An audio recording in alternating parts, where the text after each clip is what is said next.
Then my first question, Lee, what drove you to join the sports directorship program at VSI? I was at a stage in my career where I'd just taken up a role, sporting director, but predominantly come into the game as whether it be in recruitment or in coaching. Just leaving 3.5 years at Carlisle United as a assistant manager / head of recruitment. So I felt as though I needed some support in what was going to be a challenging role at a football club that needed help quick. Never could I have envisaged the sort of 12 months that lay ahead of me, but what the sporting directorship program gave me and what VSI gave me was sort of the opportunity to speak about challenges I was facing in the sporting director role day by day. And I think that's what I wanted from the outset. I wanted to be amongst like-minded people in a non-pressurized environment to help me grow as an individual and obviously effectively do better in my role. And if looking at where you were before you joined VSI and then post now, can you just walk us through some of the benefits you've found now going into your career through the program? Yeah, I think what the VSI program does is it opens your mind to different ways of thinking around the sporting directorship role. It helps you differentiate around the specific roles such as director of football, technical director, sporting director, general manager in other countries.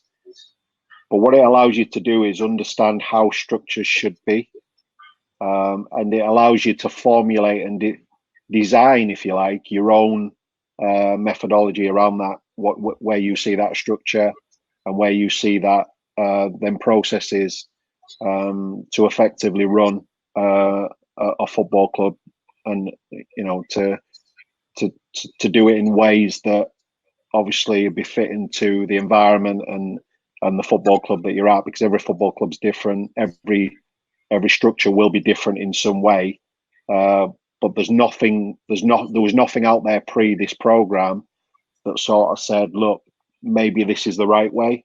They're doing it this way, and it allows you to look at good practice. And what it allowed me to do was to substantiate in my own mind where I felt the direction was and what I wanted to take then at Bury Football Club and in the future at other football clubs. That's brilliant, thank you. And then obviously with your role now and the kind of role that the program aims at, working at a senior level of sport involves networking, sharing ideas, sharing knowledge. How has that network at VSI helped you to expand those and the doors it's maybe opened since? Yeah, I think networking was a big reason why I joined the program as well. I didn't know who was going to be on the program at the time of joining the program, but there's some big profiles on the VSI programs, whether it be my individual cohort or whether it be programs previous or after. And I think what VSI do very well is they collaborate the individual learning experience, and they allow people to meet each other and network with each other. And I think it's something that I've done very well throughout my career. Sort of fought my way into the industry, if you like, and networking has been a big part of that. So I certainly take the opportunity to network with like-minded people like myself on the program and through the program. And the tutors themselves, they're very good.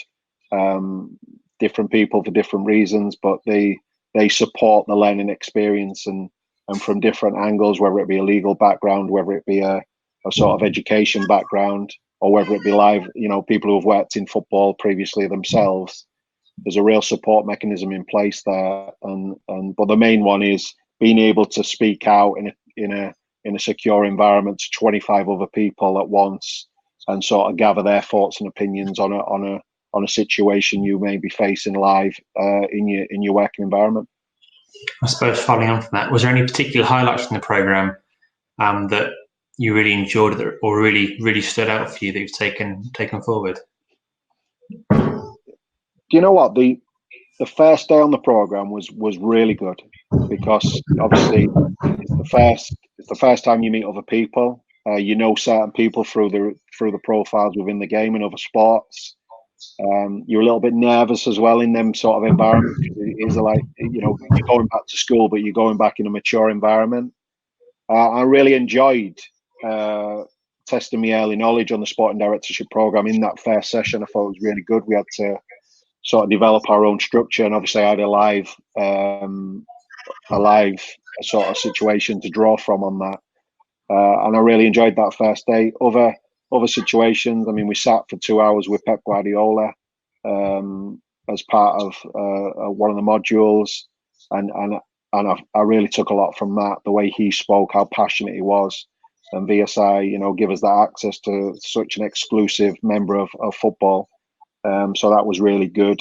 But genuinely, I really just enjoy the 2 days per month of learning, actual physical learning, being on site with other people, because it's an opportunity to get out of your own environment, get off the motorway, if you like, the high speed football environment, and to just speak to other people, and not even just to share your own sort of challenges at the moment, but to share theirs as well. And it gives you a real platform to collaborate and to learn away from the actual content in the classroom. It allows you to feed off other people's experiences, which is key.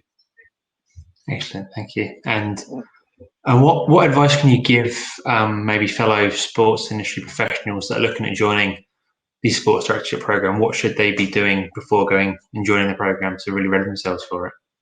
I think I went to one of the summits before I joined, just to experience what the people was like. 'Cause I'm very much a people person myself, to sort of get a feel of it. I would advise them to obviously do the due diligence. But in terms of VSI, they were very open and honest about what the program was.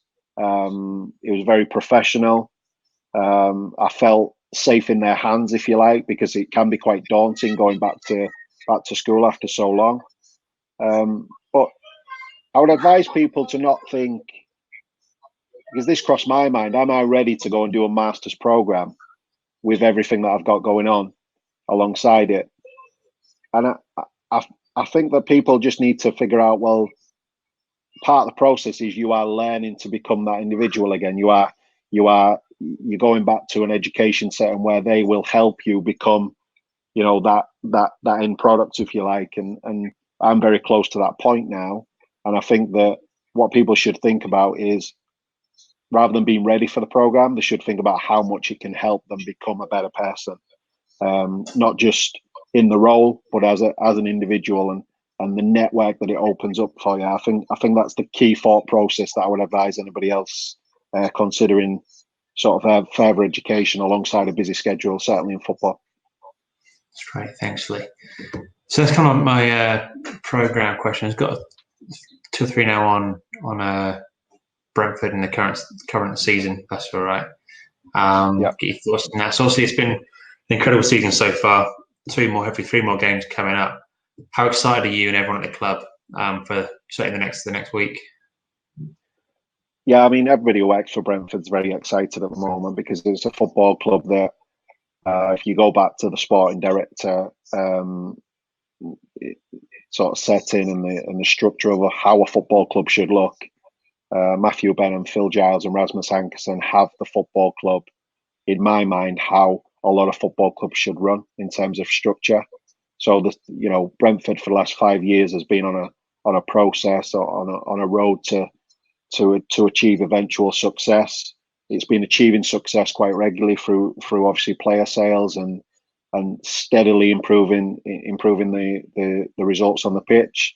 New stadium, new training ground in the future. Obviously, third best team in the championship at the moment. Unfortunately, we wasn't the second best, but we was very close. We're in a really good moment, and how exciting to be part of a playoff situation now in the championship and have the opportunity to go to the Premier League. I mean, it's for a club like Brentford, who have the second youngest squad in the championship. we certainly are not by no means at the top end of the rankings in terms of financials and what we pay players and what we actually pay for players.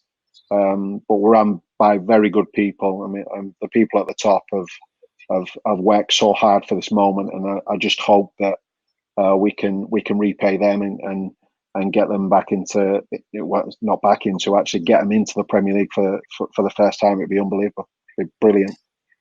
And how far in advance do you kind of plan for these things? Obviously, from a recruitment point of view, if you're not sure which league you're going to be in come September, it is. How do you plan for that, prepare for it? Well, from a recruitment perspective, you always have a good eye on the players that you would take if you was in the Premier League. Obviously, you have more financial commitment for them sort of investments, and your levels can go up slightly. But I think we're a football club that look at undervalued talent. So we look at players that could eventually play Premier League football anyway. That's the whole thought process. Matthew Benham will tell you himself. We never want, we cannot, but we never actually want to be in a position where we have to outspend our competitors. We outthink them, and that's why it's such an innovative club, and everything recruitment wise is geared towards that sort of philosophy, and that is, looking at players that we feel we can bring into the environment and develop onto very good players of the future. Obviously, the football club wins because the asset value of the player goes up. But as you've seen on the pitch, sort of this season, we've looked at adding some key experience as well, and we're focused heavily on, what a successful team looks like, and there's been some good investment, not just in the asset value players, but also in the squad to achieve a very, very strong football team, which I believe, we was very unlucky not to achieve automatic promotion this time. And what are the kind of player characteristics you look for at Brentford? Is it kind of mental attributes as well as kind of physical and obviously talent, footballing talent as well? Yeah, we want good people. We want good characters at the football club. We want driven people. We want people that want to kick on to the next level, and that's a challenge for ourselves. Can we go on the journey together, or does the player have to move on to another level before us, which we're quite comfortable with if we've had the opportunity to go together? So, we're quite open and honest when we recruit players, but fundamentally we look for good people that want to learn, that have a real work ethic, and that's the core values that we want at the football club. We have a real togetherness around the training ground and around the football club, and everybody pulls in the right direction in order to achieve success. And a big part of that is the players and the coaching staff. And we just try and recruit as per the philosophy and the mindset, which is good people that want to learn, and people that have a real drive and ambition to progress onto the next level. And just one more question from me, Lee. You mentioned previously, obviously, Matthew Benham. He's got maybe quite a unique approach to running a football club in kind of English, British football circles. How do you ensure that maybe his business philosophy and your approach to recruitment kind of work simultaneously?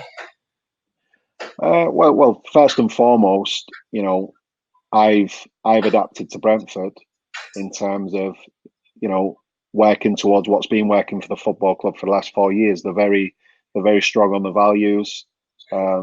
Like I say, the two co-directors of football, Rasmus Ankerson and Phil Giles, they are very clear and concise in their vision and how they want things to run, but very open-minded as well, and allow you to do your job. So I've incorporated, obviously, the good things about Brentford. I've been allowed to sort of bring some good things from my own personal attributes list.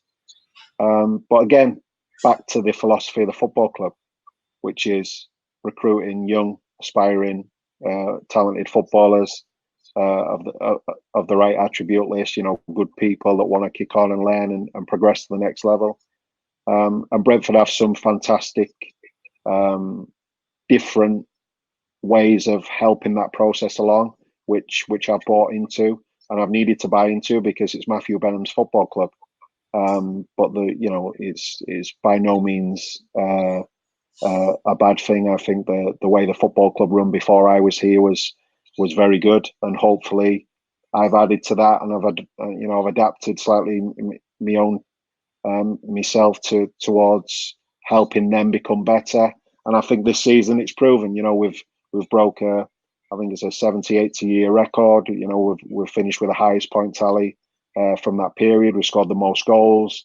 Our defensive record is outstanding, one of the best in the league, if not the best. So I think we've really made some strides over the last 12 months. But the football club, Matthew Benham's football club, has been on this steady improvement and this successful step, if you like, over the last 5 years. And I've joined at a very good time, I think.